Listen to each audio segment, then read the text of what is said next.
안녕하십니까, 이해란입니다. 이 시간은 외교를 말하다의 이재춘 전 러시아 대사님을 모시는 시간입니다.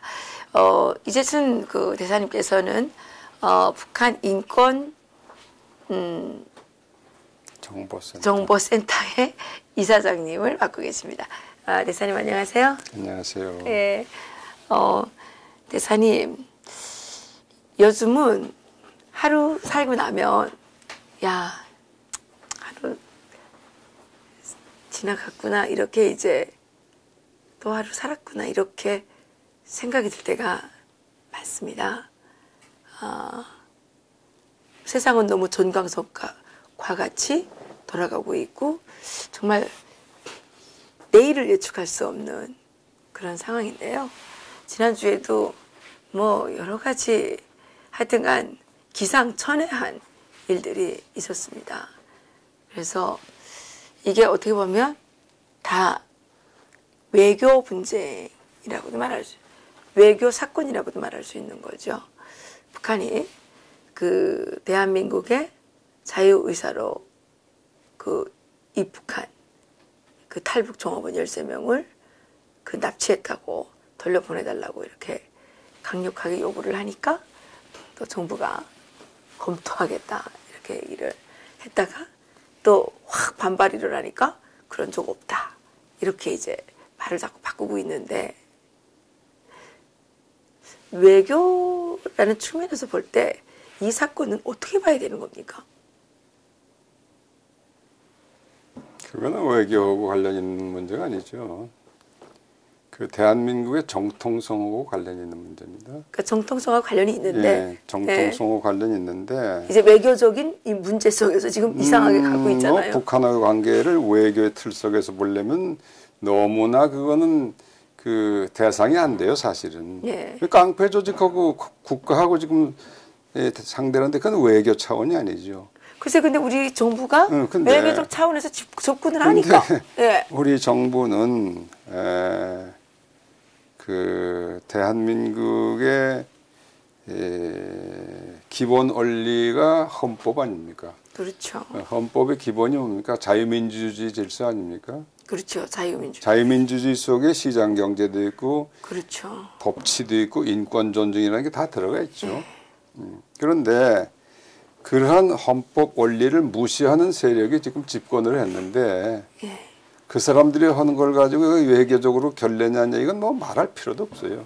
말도 안 되는 짓들을 하고 있어요.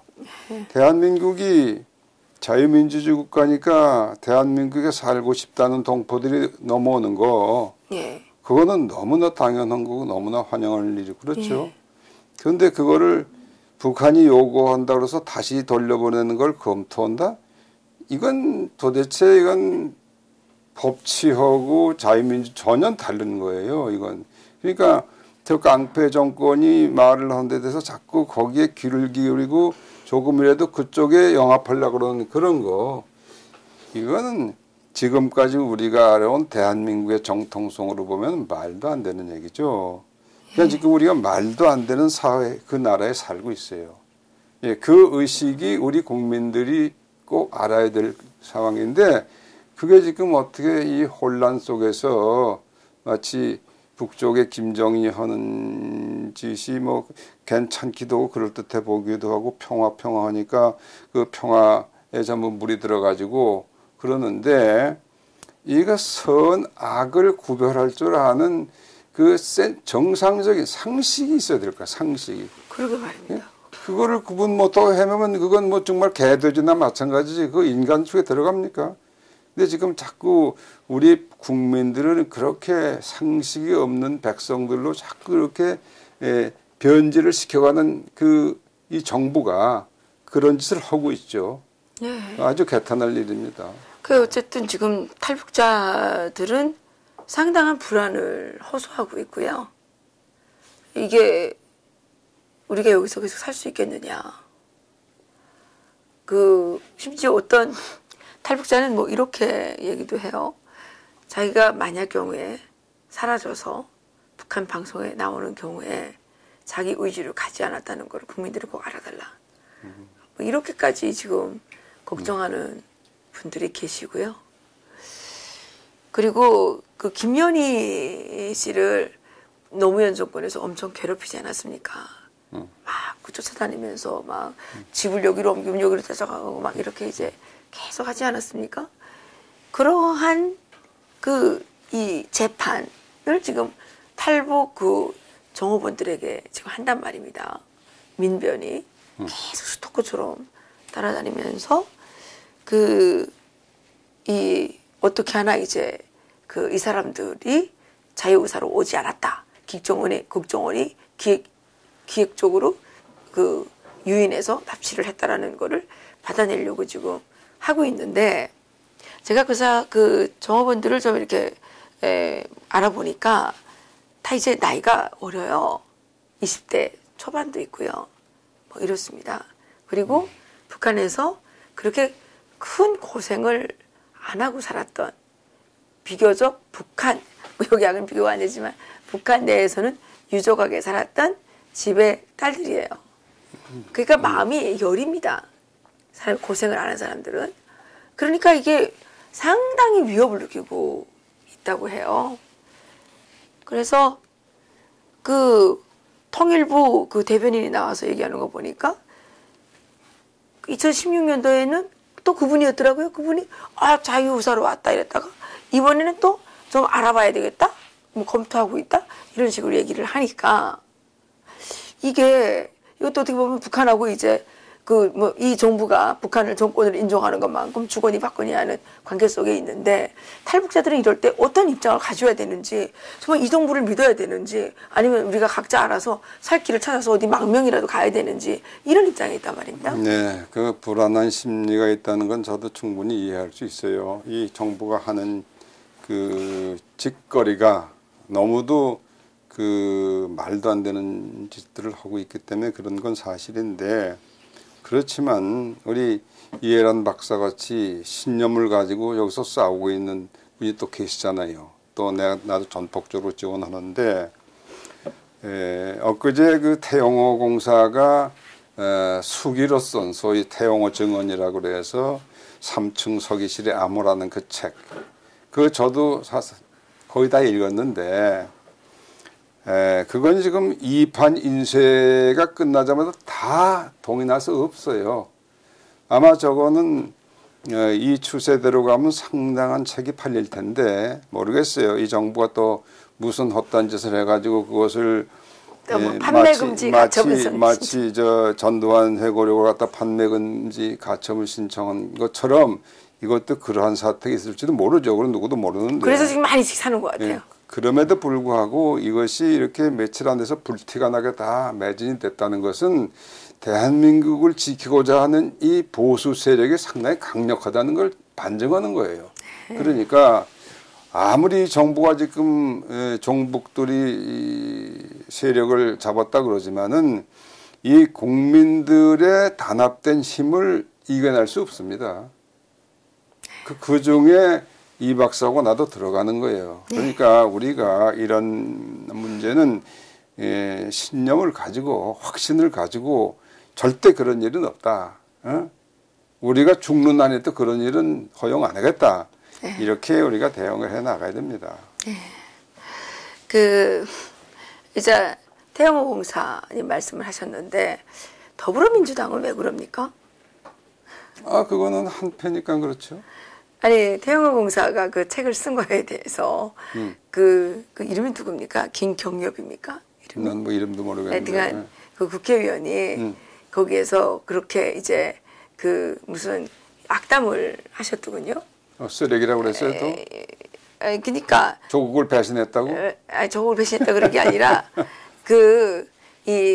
북한에 대해서 뭘 아느냐 그러면서 아주 태영호 공사를 뭐라고 했던데 비난을 막 했더라고요. 그러면 도대체 더불어민주당에 계시는 분들은, 제가 뭐 그분들을 특별히 미워할 이유는 없지만, 그분들은 왜 탈북자들에 대해서 저렇게 이렇게 경로하는 심정을 갖고 계시는지, 우리가 무슨 더불어민주당 사람들하고 무슨 천추에 그 칼을 품을 원한이 있는 것도 아닌데 저는 그런 것들이 좀 이해가 안 되거든요. 아니 더불어민주당이라는 거는 문재인을 대통령으로 만든 정당 아닙니까? 근데 문재인을 그 대통령으로 주사파들을 다 집권하게 만든 정당이 더불어민주당 아니에요. 그러니까 같은 그거죠. 그러니까 당연히 그렇죠. 그러니까 그럼 문재인 대통령은 김정은 편입니까? 그렇죠. 그런가요? 난 그렇게 보는데 아직도 이 박사는 거기에 대해서 좀 반신반의하는 것 같은데. 아니 그래도 대한민국이 뽑은 대통령인데. 글쎄 그러니까 이게 안 되는 거지. 대통령인데 말이 안 돼. 아니 그렇게 김정은하고 한편 먹어가지고 여기를 찾아온 그 우리가 진실을 전달하는 탈북자들의 목소리에 그렇게 칼을 꽂고 탈북자들을 강제로 북송이나 시키려고 이런 계획이나 꾸미면 되겠습니까? 아니 우리 저 트럼프 대통령은 지난번 그 국회 연설 때에 우리 탈북자 8명입니까? 12명입니까? 다 불러서 지송호도 해가지고 다 이렇게 북한 인권에 대해서 연설을 했죠. 그리고 그 후에 백악관에 또 특별히 초청해서 손님을 모시고 그 바쁜 사람이 한 사람 한 사람 얘기를. 그 후에 마이크 펜스 부통령 여기 왔을 때도 그 바쁜 일정 중에 평택 기지에서 이분들 다 한 사람 한 사람 했어요. 근데 대한민국 대통령이라는 사람이 탈북자에 대해서 한 번이라도 그런 일 한 일 있습니까? 없죠. 청와대에서 예컨대 이 박사 불러가지고 이렇게 얘기 들어보고 그런 일 있습니까? 아유 저는 안 불러도 다른 분이 아니 글쎄 그러니까 이건 대한민국 대통령이라고 할 수가 없어요. 이거 깡패 두목 김정은이 앞에서 굽신굽신은 이것도 깡패 하수인으로밖에 볼 수 없는 난 그렇게 얘기를 합니다. 네. 그러면 다 문제가 풀려요. 왜 그렇게 되느냐. 그렇습니다. 지금 우리가 오늘 대통령 미국 갔죠? 네. 왜 걱정하고 있는 거 아세요? 그렇죠. 회담이 잘 될 거고 두 번째고 이거는 그 편이 트럼프 편이 아니기 때문에 그래요. 그렇죠. 가서 김정은이 편을 들기 때문에 그래요. 맞습니다. 네. 맞습니다. 그 이번에 회담은 그러면 어떻게 될까요, 진짜? 한미 회담은 뭐요? 지금 문재인 갔잖아요. 네. 한미 회담은 잘 될까요? 그게 회담이라기보다는 이번에 한국 측은 문재인 대통령 혼자 들어가고 미국 측 통역사만 대동해서 그렇죠. 이 단둘이 만난다고 하네요. 그러니까 지금 한국에 이게 뭐가 자꾸 비밀이 새나가나 보죠? 단독회담이라는 건 상당히 원래 정상회담이라는 것은 물론 단독으로 잠깐 만나는 경우도 있어요. 그렇지만은 일반적으로는 이 관련된 분야의 장관들이 다 배석하고 이렇게 한 소위 그 전체 회의라는 것도 하고 그 중에 잠깐 정상끼리 만나서 하는 게 있어요. 그런데 이번에는 기본적으로는 1대1로 만나자는 거죠. 근데 그것은 우리가 요청한 게 아니라 트럼프 측에서 너만 와라. 단둘이만 얘기를 하자. 그게 무슨 얘기를 하겠습니까? 왜 단둘이 만날 필요가 있습니까? 그거는 트럼프 대통령이 궁금한 게 너무 많죠. 뭐가 제일 궁금하냐 하면은 뭐 구체적으로 그건 뭐 밑에도 다 하고 얘가 김정은이 편인가 내 편인가 그렇죠. 하는 것을 알아야 되겠는데 밑에서 오는 보고만 가지고는 부족하단 말이죠. 긴 것 같기도 아닌 것 같기도. 그래서 직접 물어보고 대답 듣고 그걸 통해서 판단을 하겠다는 거예요. 지난번에 김정은이는 시진핑한테 가서 또 그걸 했어요. 면접을 봤어요. 그 지금 시진핑은 김정은이 데리고 이제 시험을 자꾸 보고 여기 트럼프 대통령은 문재인을 데리다가 자꾸 시험을 보는데 왜 그러냐? 믿을 수가 없단 말이죠. 신뢰할 수가 없어요. 그러니까 이게 회담이 잘 된다는 것은 트럼프 대통령한테 이 문재인은 믿을 만한 사람이구나 하는 그 증거를 보여줘야 회담이 성공되는 거예요. 물론 뭐 그렇다고 지금 현재는 우방국이고 동맹국이라고 그러니까 회담을 이렇게 할 수는 없지 물론. 그렇지만은 그 회담을 통해서 판단을 하지요. 그리고 그 판단한 것을 기초로 해서 김정은하고 만나겠죠. 근데 그동안에 그 모든 그 지나온 이 여러 가지 그 케이스 바이 케이스들을 살펴보면 문재인 대통령은 별로 모범 답안을 못 낼 것 같은데요. 무터 대사가 그 쓴 책을 보니까 그거 봤어요? 예, 저 들었어요. 그 일본 사람이 직접 이렇게 해주는 거를. 근데 그 보니까 그 문재인의 머릿속에는 북한밖에 없더라. 이런 얘기를 했는데 네, 그런 얘기. 트럼프 대통령의 그 시험에서 그 이제 어떻게 합격을 할지는 좀 걱정이 되고 그 문재인은 이제 누구든지 만날 때 A4 용지를 꼭 들고 가서 읽어야 되는데 그 트럼프 대통령이 물어보는 거랑 그 여기 답이 없으면 어떻게 되는 거예요? 그게 좀 걱정이 되는군요. 뭐 걱정할 필요 없어요. 아니 그 종이에 없으면 동문서답을 할 거 아니에요? 뭐 동문서답해도 할 수 없죠. 근데 그 지난번 동경에선 소위 한중일 삼국 그 순회회담에서도 문재인 대통령은 뭐 10시간 만에 그냥 왔잖아요. 예? 그랬죠. 일본어 할 얘기가 없습니다.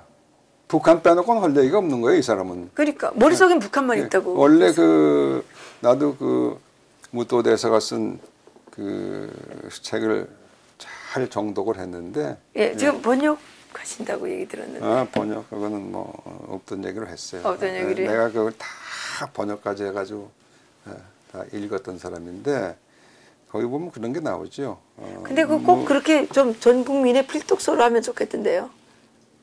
필독서? 그 책을. 예. 아, 글쎄. 왜냐하면 우리가 자꾸 얘기하면 사람들이 안 믿잖아요.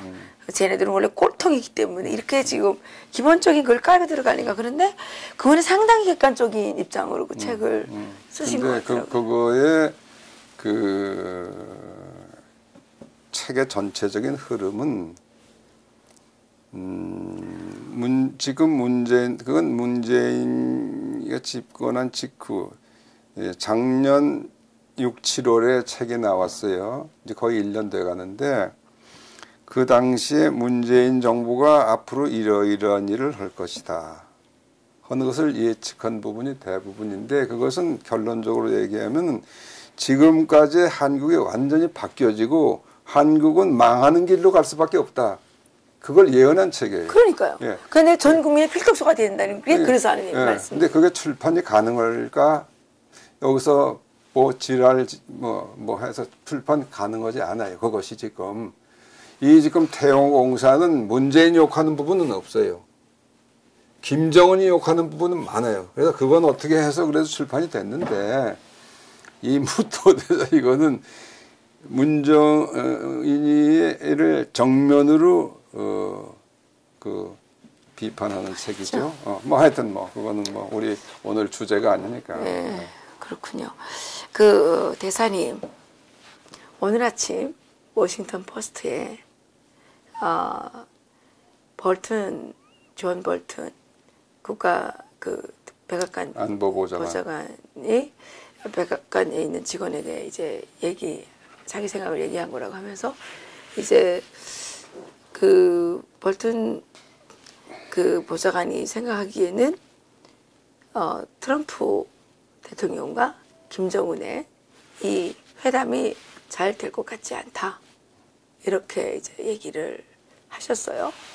이게 우리가 리버티 코리아 포스트에도 이 내용을 옮겨 실었는데요. 대사님께서는 어떻게 생각하십니까? 그게 여러 가지 기준이 있죠. 어떻게 되는 것이 잘 되는 것이고 어떻게 되는 것이 잘 안 되는 것인가. 우선 전체적으로 완전히 안 되는 것은 회담 자체가 안 되는 거죠. 안 만나는 것입니다. 그럴 가능성이 현재로서 어느 정도 있는가 나는 좀 궁금해요. 그러나 그것이 절대 0%도 그런 가능성 없다. 나는 그렇게는 판단 안 합니다. 왜냐하면은 지금까지 미국이 요구하고 있는 것은 너무나 우리들도 다 잘 알고 있잖아요. 만든 핵무기를 폐기하라는 얘기예요. 소위 CVID라는 거 있잖아요. 완전히 폐기하라는 얘기죠. 그런데 북한의 입장은 또 우리가 분명히 알고 있는 게 있어요. 그건 뭐냐면은 그 한반도의 비핵, 완전한 비핵화라는 단어는 썼는데 그것이 무엇을 구체적으로 의미하느냐, 여기에 대해서 우리한테 소상하게 밝힌 일은 없지만은 시진핑하고 만나선 얘기를 쭉 들어보면 지금 뭐 우리도 자꾸 흘리는데 결국 단계적으로 하고 동시적으로 한다. 그건 이제 뜸을 들이고 하겠다는 얘기죠. 근데 그러니까 미국이 요구하는 거고 북한의 그 요구 내지 희망사항은 맞지가 않는단 말이에요. 그러면 요는 그걸 중간에서 적당하게 봉합하는 회담이 되면은 그거는 실패한 회담이죠. 예. 네? 또 미국 측이 요구하는 그 완벽한 비핵화, 예컨대 준비해 놓은 핵탄두를 다 자기 없애고 그것을 보이겠다, 미국으로 보내겠다, 예컨대, 예? 와서 봐라, 예컨대. 그러면 그것은 성공한 회담이 될 거죠. 그러나 예컨대 그 중간에 미국 측이 가려운 부분이 있어요. 뭐냐면 미국은 당장 ICBM이라는 것도 해가지고 핵탄두를 실은 미사일이 LA나 메린 물론이고 뉴욕이나 워싱턴까지 가는 소위 13,000km 이상을 날르는 그것이 지금 다 시험 성공했잖아요. 그거는 우리가 앞으로 안 하겠다. 그건 너희들 가져가려면 가져가라. 그리고 핵실험도 안 하겠다. 우리 다 끝났으니까. 그럼 나머지에 대해서, 그럼 나머지는 일본하고 한국은 어떻게 되는 거예요? 네. 그건 말도 안 되는 거예요. 근데 그게 이번에 딜이 내가 약간의 불안하게 느끼는 부분은 정치적인 색깔이 들어가 있기 때문에, 뭐냐면 트럼프 대통령도 미국 대통령이고 11월 달에 중간 선거도 있고 또 2년 후엔 다시 재출마해서 대통령 한번 더 해보고 싶은 욕망이 있을 거 아닙니까? 그런데 이거 지금 만나놓고 뭐 아무것도 안 하고 그냥 정말 엉거주춤은 안 되죠. 그러니까 예컨대 그런 합의도 했다. 그건 뭐 트럼프가 일시적으로 환영을 받을 수 있을지 몰라도 왜 한국이나 일본한테는 치명적으로 그건 오점이 남죠. 네. 예, 그런 거 굉장히 그 불안한 부분이 있어요. 네. 그렇지만은 지금 이제 그 밑에서 열심히 하고 있는 그 누구예요? 안보보좌관 존 볼턴 같은 사람들은 아직까지는 그 이것은 확실히 북한이 완전히 포기하는 거 그걸 우리가 계속 밀고 나가야 된다는 생각을 확실히 하는 것 같아서 조금은 기대하는 부분이 있지만은 이게 또 대통령이 정치적으로 왔다 갔다 그게 좀 불안감이 있어요. 네. 어쨌든 지금 김정은이가 싱가포르로 날아갈 것인가 날아가지 않을 것인가 이건 아직 예측하기 어렵다는 말씀이시군요. 아직은 확률로 보면은 이렇게 놓고선 파기하기는 어렵죠. 확률을 보면 아마 싱가포르에서 만나는 확률이 더 많을 겁니다. 많을 거지만 지금 회담 취소한다면 우습게 돼요. 그러면 근데 뭐 그자들이 우스운 거를 생각 안 하는 아니 그런 사람 저자들은 괜찮아요. 트럼프 대통령이 우습게 되지. 저런 깡패 들고 해서 이렇게 세팅하면 다 모든 사람이 이게 뭐 그 뒤에서는 다 이게 그래도 뭐 조정이 된 모양이구나. 다 이렇게 기대를 하고 있지 않습니까? 그럼 뭘 얻겠구나. 근데 그걸 안 한다? 그러면 근데 핵을 만나기 전에 핵 5개를 이달 말까지 테네시로 보내라 그랬잖아요. 근데 북한에서 그걸 지금 전혀 준비를 안 하고 있는 것 같은데. 그건 알 수가 없죠. 핵에 5개가 하는 게 사실 의미는 없어요. 5개가 뭔데요? 의미가 있든 없든 트럼프 대통령은 일단은 그 얘기했잖아요. 요구를 했잖아요. 나를 만나려면 핵 5개를 빨리 테네시로 보내라. 그 5개라는 얘기가 어디서 나왔어요? 그 언론에 다 나왔어요. 5개는 15개인데 그건 모르는 얘기고. 예. 그거는 뭐 몇 개란 얘기는 안 했죠. 하는데 핵을 핵무기를 다 국외로 반출해라 하는 얘기죠. 아니 그죠. 어쨌든 뭐 한 개가 됐든 한 개라도 그러면 이제 제가 또 그 미국 쪽에 계시는 분한테 얘기를 들으니까 그분 얘기는 뭐냐면 그 미국이 생각하기도 5개를 반출하라 그래도 5개는 다 안 올 수도 있다. 그러면 2~3개는 보내지 않을까 그렇게 생각했는데 지금 북한에서는 전혀 비동도 없단 말입니다. 무슨 풍계리 핵실험장 뭐 폭파할 때니까 이거 와서 보려면 $10,000씩 내라 이따 소리 하고 있는데 아니 그게 무슨 대단한 그건데 돈을 또 그렇게 많이 내라고 그럽니까? 한국은 또 못 간다면서요. 그러니까 뭐 그건 한국은 그냥 아무렇게라도 괜찮은 걸 전제로 지금 하고 있는 거죠. 그러니까 이제 이거는 계속 그 일종의 한국 특히 문재인 정부 길들이는 거죠. 우리는 핵무기 가진 나라야. 누구 뭐 같이 상대할 나라가 아니야. 이제 이걸 자꾸 그러니까 베란간 뭐 몇 시간 앞두고 회담도 취소하고 다 그러는 거 아니까 그냥 계속 퍼붓고 무슨 뭐 이거 뭐예요. 저 자유의사를 다 확인이 된 탈북자 13명에 대해서도 다시 보내라 그러질 않나. 별 소리를 다 하잖아요 지금. 근데 이거를 거기다 그 무슨 소리냐 하고 반격을 해야 되는데 그렇잖아요. 그러니까요. 반격은 못하고 오히려 트럼프 정부한테 다 저쪽의 그 사정을 뭐라 그래요. 생각을 해야 된다.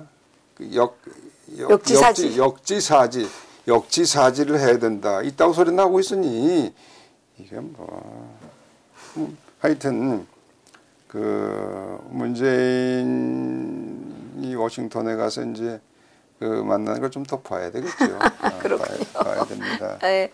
그러면 존 볼튼 그 안보보좌관님께서 하신 그 별로 잘 될 것 같지 않다. 지금 기본적으로 게임이 잘 될 수가 없는 게임이에요. 보세요. 네. 그 태영호도 거기서 썼지만은 이 사람들이 벌써 김일성이 그때부터 수십 년 동안을 이 핵을 가져야 된다. 왜 핵까지? 남조선을 다 먹어야 되는데 그건 미군이 있기 때문에 미국이 또 6.25 때부터 그럼 절대 우리가 할 수 없으니까 미국을 움직이지 못하게 해야 되는데 그리고 일본에 또 미군의 보급기지도 있고 미군도 있으니까 일본도 여기 도움이 되면 절대 안 되는데 네. 그렇게 하려면은 그걸 다 공격할 수 있는 수단을 우리가 갖춰야 되는데 그게 뭐냐? 핵과 미사일이다. 그거를 수백만 명을 굶어 죽게 하면서까지 지금까지 해서 지금 이제 드디어 핵무장 완성했다고 그래가지고 헌법도 바꾸고 뭐도 다 바꿔놓고 그러잖아. 몇 년 전부터. 네. 그거를 지금 이 철천주 원수 미 제국자의 그 압력에 머리를 숙이고 내가 그걸 다 반환하기로 했습니다. 이거 할 수가 없죠. 할 수 있겠습니까? 그런데 그러면 그러니까 그 처음부터 아주 불가능한 얘기예요. 그런데 대사님께서는 김정은이가 떠들어대는 것처럼 북한은 핵 보유국이라고 생각하십니까? 핵은 정말 완성됐을까요? 내가 그 핵 문제가 나는 교섭 과정은 내가 공부를 했지만은 그것이 핵무기 제조 과정이나 그 성능이나 뭐 이런 거에 대한 전문가가 난 아니죠. 그런데 많은 전문가가 있잖아요. 그런 전문가들의 의견은 많이 듣거든요. 그러면 지금 그 문제 전문가들의 대부분은 저것이 그 헛소리가 아니다. 그 ICBM까지 완벽하게 되느냐는 그거는 조금 그 약간의 그 견해 차이가 있는데 그럼에도 불구하고 기본적으로 북의 핵무장은 완성됐다. 아, 그렇게 보시는군요. 그렇게 보는 거죠. 네. 그러나 저게 지금 당장 미국이 너 그거 버리자면 죽어 그러면 김정은이 죽긴 싫죠. 지금 나이 젊은데. 그러니까 이제 그 자기가 목숨은 건질만한 그게 한계가 어디까지냐. 그걸 지금 계산을 하고 있는 거 아닙니까? 네. 어쨌든 예, 6월 12일은 우리가 원하든 원하지 않든 다가오는 겁니다. 그렇죠. 예. 김정은의 운명의 날도 예, 원하든 원하지 않든 하루하루 그 짧아지고 있는 거죠. 어제 갔죠? 문재인 대통령이 내일 미팅이 있고 오늘 갔죠. 벌써 가 있는 거 아니요. 오늘 갔습니까? 문재인 대통령은 내일 트럼프 대통령과의 만남을 위해서 지금 그 오늘 미국으로 날아가신다고 합니다. 중매자 역할을 자처했던 문재인 대통령이 미국에서 어떤 모습으로 트럼프 대통령을 만나게 될지 심히 궁금합니다.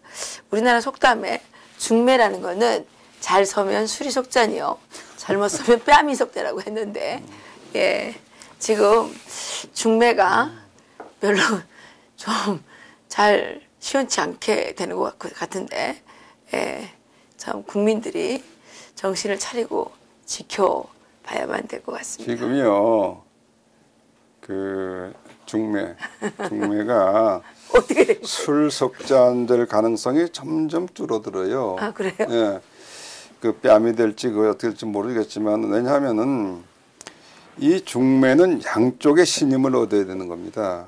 그렇죠? 예. 이 사람도 자기를 믿고 이 사람도 믿어야지 중매가 되는데 보세요. 어제 틱탁틱탁 하는 건 뭐 판문점에서 만나서 뭐 산책을 하고 뭐 앉아서 뭐 어쩌고 그러고 뭐 평생 친구가 됐다 어쩌고 또 떠들었지만 그게 완전히 쇼, 완전히 사기 그리는 게 지금 다 나타나고 있잖아요. 거기 냉면부터 쇼입니다. 냉면도 그러고 그리고 저쪽에 지금 자꾸 하는 게 이거 문재인이 못 믿겠다 자꾸 그래가지고 하는 거 아니에요? 그런데 네. 지난번에 며칠 전에 또 통화했죠. 저 트럼프 대통령 통화했어요. 가기 네. 전에. 근데 그것도 문재인이가 전화 건 게 아니라 트럼프가 전화를 해가지고 꼬치꼬치 이것저것 물어본 거예요. 그게 다예요. 그것도 네. 오래도 안 했어요. 그 요번에 또 갔는데 그건 지금 보면 트럼프 대통령도 이 문재인이 좀 믿기 어렵다 하는 그 인상을 가지고 있죠. 의식을. 예. 그러니까 이걸 보고 양쪽에서 지금 못 믿는 친구 이게 그 미션이라는 게 굉장히 어려운 미션을 가지고 있어요. 그러게요. 네. 아니 어떻게 보면 전혀 결혼할 생각이 없는 사람들을 들어붙이느라고 네, 그렇죠. 상당히 고생을 했는데 그래서 처음에는 뭐 이쪽에 가서 이 말하고 이쪽에서 이 말 해가지고 이제 그렇지. 이게 그 뭐 만날 것처럼 됐는데 이게 지금 서로가 알고 보니까 이게 지금 이 양쪽에서 싸대기를 맞으면 싸대기가 석대가 아니라 6대가 되는 거죠. 하여튼간 예, 한반도의 운명의 배가 어디로 가는지 알 수 없는 그러나 분명한 게 있어요. 예. 그 지금 결국은 이게 이 싸움판을 보면은 그 미국과 북한과 한국 그다음에 중국 기본적으로는 뭐 거기 러시아도 일본 약간은 관계가 있지만 그 싸움인데 이 싸움은 우선 직접적으로는 그 트럼프하고 김정은 대 싸움이죠. 네. 근데 트럼프 대통령이 이거 세계의 흐름을 좌우하는 강력한 대통령이라고 그렇지 않습니까? 네. 그건 적어도 그 군사적으로 얘기하면은 그 러시아 저 중국 그다음에 영국 프랑스 뭐 군사 강국 10개국 다 합쳐도 미국을 따라가지 못하는 나라. 예. 막강한 그 힘이 있는 나라인데 그거하고 북한 핵 문제가 맞붙었다. 그러면 그 누가 이길 것 같습니까? 뭐 미국이. 그거 뭐 게임이 안 되는 거예요. 예. 그걸 북한이 이길 수 있습니까? 그건 절대 그건 북한이 이길 수 없는 싸움이에요. 네, 근데 그러니까 이게 이번에 회담에서 어떻게 절충을 해서 그게 좀 미적하면 그 다음 단계로 가서 이건 완전히 이제 결국 이런 3대 세습 그 포갑 그 노예 정권 이것이 계속 천대만대 갈 수가 없잖아요. 지금 세계가. 그러니까 글쎄요. 이게 지금 그 명줄이 그냥 그 얼마 남지 않았다. 그 구도에는 변화가 없다. 근데 어쨌든 문재인 대통령이 대단한 능력을 갖고 있는 것만 사실입니다. 초등학교 입학도 그 기준이 미달인 어떤 아이를 하버드 대학에 이제 입학시키려고 대단히 위험한 도전장을 내밀었는데 그래서 이게 사실은 남북한 싸움이에요. 그게. 근데 아주 대단한 능력을 발휘해가지고 트럼프 대통령하고 김정은이가 직접 싸울 수 있도록 이게 다리를 잘 놓은 거예요. 예? 그러니까 대단한 능력자는 맞습니다. 탁월한 중매 능력을 갖고 있는데 예, 이 중매 능력으로 대한민국에 지금 결혼 못하는 젊은이들이 많다는데 그 젊은이들을 좀 다 결혼시키는 중매 회사를 하나 차리면 어떨까 싶네요. 예, 오늘은 여기서 마치겠습니다. 예, 감사합니다. 감사합니다.